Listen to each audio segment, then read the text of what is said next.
नमस्कार दोस्तों, आज हम पढ़ेंगे आचार्य रामचंद्र शुक्ल जी के पुस्तक से भक्ति काल की फुटकल रचनाएं। पठान शासक भारतीय संस्कृति से अपने कट्टरपन के कारण दूर ही रहे। अकबर चाहे नीति कुशलता कहिए चाहे उदारता, उसने देश की परंपरागत संस्कृति में पूरा योग दिया, जिससे कला के क्षेत्र में फिर से उत्साह का संचार हुआ। जहाँ बचे हुए हिंदू राजाओं की सभा में ही कविजन थोड़ा बहुत उत्साहित या पुरस्कृत किए जाते थे, वहाँ अब बादशाह के दरबार में भी उनका सम्मान होने लगा। कवियों के सम्मान के साथ साथ कविता का भी सम्मान बढ़ा। नरहरि और गंग ऐसे कवि और तानसेन ऐसे गायक अकबरी दरबार की शोभा बढ़ाते थे। ऐसे समय में हिंदी काव्य को अग्रसर करने में अवश्य सहायक हुई। वीर श्रृंगार और नीति की कविताओं के आविर्भाव के लिए विस्तृत क्षेत्र खुल गए। फुटकल काव्य रचने वाले प्रमुख कवि। फुटकल, जिसका अर्थ हुआ बिखरा हुआ, अर्थात जिस एक धारा में सभी कवि अपनी रचना कर रहे थे, उससे अलग काव्य रचना। जैसे राम भक्ति धारा के कवि केवल राम को ही लेकर अपना रचना करते थे और कृष्ण भक्ति शाखा के कवि केवल कृष्ण को ही लेकर अपनी रचना करते थे। लेकिन जिन्होंने अपना काव्य क्षेत्र विस्तृत कर इन सभी धारा से अलग काव्य रचना किया, वही फुटकल रचनाओं में आते हैं।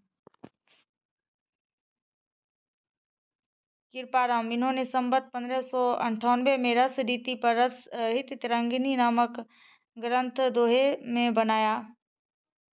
रीति या लक्षण ग्रंथों में यह बहुत पुराना है।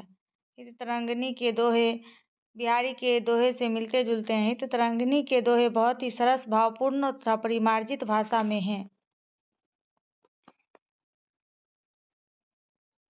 इनके कुछ पद हैं। लोचन चपल कटाक्ष सर अनियारे समपुरी, मन मृग बेधे मुनिन के जग जन सहत बिसुरी। आजू बारे हो गई नंदलाल हित ताल, कुमुद कुमुदनी के भटू निरखे और हाल।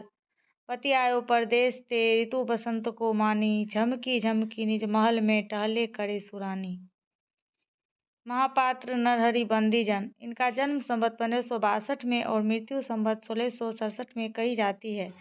महापात्र की उपाधि इन्हें अकबर के दरबार में मिली थी। इनके बनाए 2 ग्रंथ प्रसिद्ध हैं, रुक्मणी मंगल और छप्पर नीति। इनका तीसरा ग्रंथ है कवित्त संग्रह। इनका एक प्रसिद्ध छप्पर जिस पर अकबर ने गौवध बंद कराया था। अरिहु दंत तिन धरे, तहि नहीं मार सकत कोई, हम संतत तिनु चारही, बचन उच्च रही दीन होई। अमृत पै नित सब ही, बच्छ मही थम्बन जावही, हिंदू ही मधुर न देही, कटुक तुर कहीं न पियावही। कह कवि नरहरि अकबर सुनो, विनती गौ जोरे करन, अपराध कौन मोहि मारियत, मोय चाम सेवई चरण। नरोत्तम दास, ये सीतापुर के जिले मावाड़ी नामक कस्बे के रहने वाले थे। इनका सुदामा चरित्र ग्रंथ बहुत प्रसिद्ध है। इनकी रचना बहुत ही सरस और हृदय ग्रहणी है और कवि की भावुकता का परिचय देती है। भाषा भी बहुत परिमार्जित और व्यवस्थित है। सुदामा चरित्र का यह सवैया। शीस पगा न छगा तन पे, प्रभु जाने को आही बसे कही ग्रामा। धोती फटी सी लटी दुपट्टी, अरु 5 उपानह को नहीं सामा। द्वार खड़ा द्विज दुर्बल एक, रहियो चाकी सो वसुधा अभिरामा। पूछत दीन दयाल को धाम, बतावत आपनो नाम सुदामा। आलम, ये अकबर के समय के एक मुसलमान कवि थे। माधवा नल काम कंदला नाम की प्रेम कहानी दोहा चौपाई में लिखी गई, इन्होंने लिखी। महाराज टोडरमल, ये कुछ दिन शेरशाह के यहाँ ऊंचे पद पर थे। बाद में अकबर के समय में भूमिकर विभाग के मंत्री हुए। इनका जन्म संवत 1550 में और मृत्यु संवत 1646 में हुई।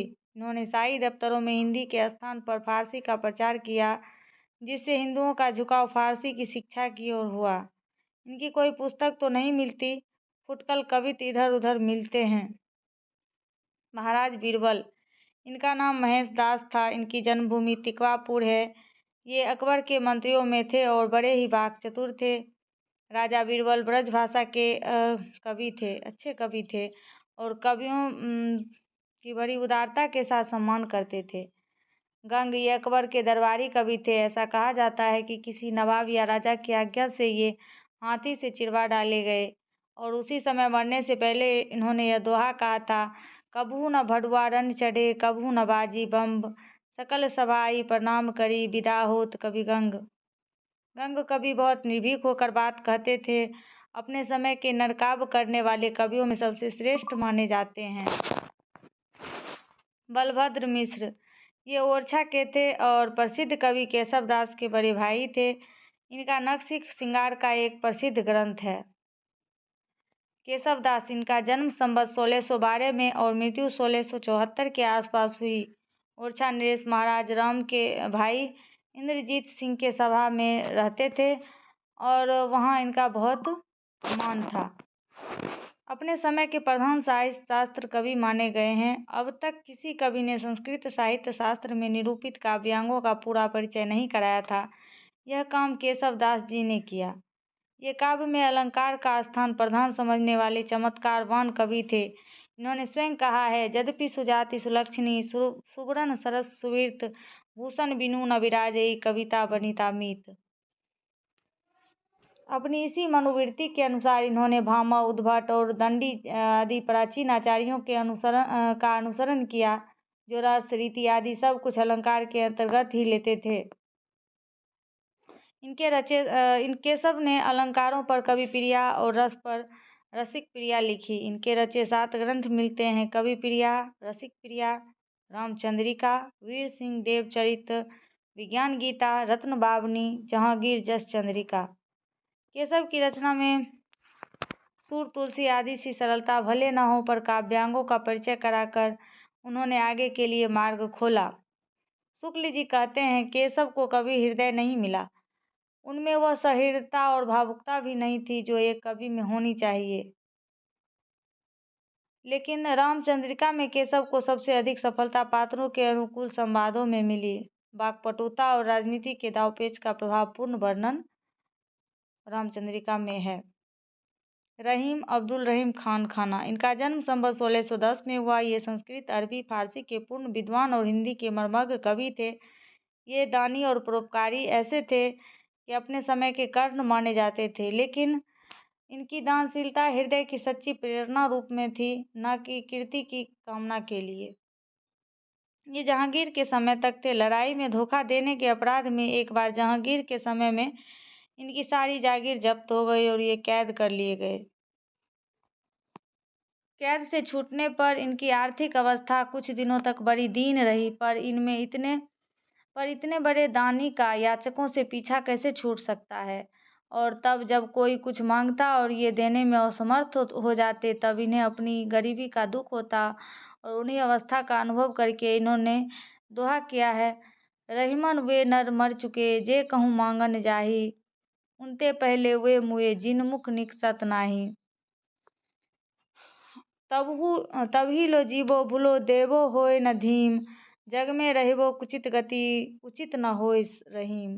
जीवन की सच्ची परिस्थितियों के मार्मिक रूप को ग्रहण करने की क्षमता जिस कवि में होगी, वही जनता का प्यारा कवि होगा। ये ब्रज और अवधी, पश्चिमी और पूर्वी दोनों काव्य भाषाओं के समान कुशल थे। बरवे नाई का भेद बड़ी सुंदर अवधी भाषा में रची गई रचना है। रहीम अपने दोहों के लिए प्रसिद्ध हैं, पर इन्होंने बरवे, कवित, सवैया, सोरठा, पद सब में थोड़ी बहुत रचना की है। इनके ग्रंथ हैं रहीम, दोहावली, बरवे नाई का भेद, सिंगार सोरठा, मदनाष्टक, रास पंचाध्यायी, सेनापति। इनका जन्म संवत 1646 में हुआ। ये बड़े ही सहृदय कवि थे। ऋतु वर्णन तो इनके जैसा और किसी सिंगारी कवि ने नहीं किया है। इनका एक ग्रंथ काव्य कल्प द्रुम प्रसिद्ध है। इनकी भाषा में बहुत कुछ माधुर्य ब्रज भाषा का ही है।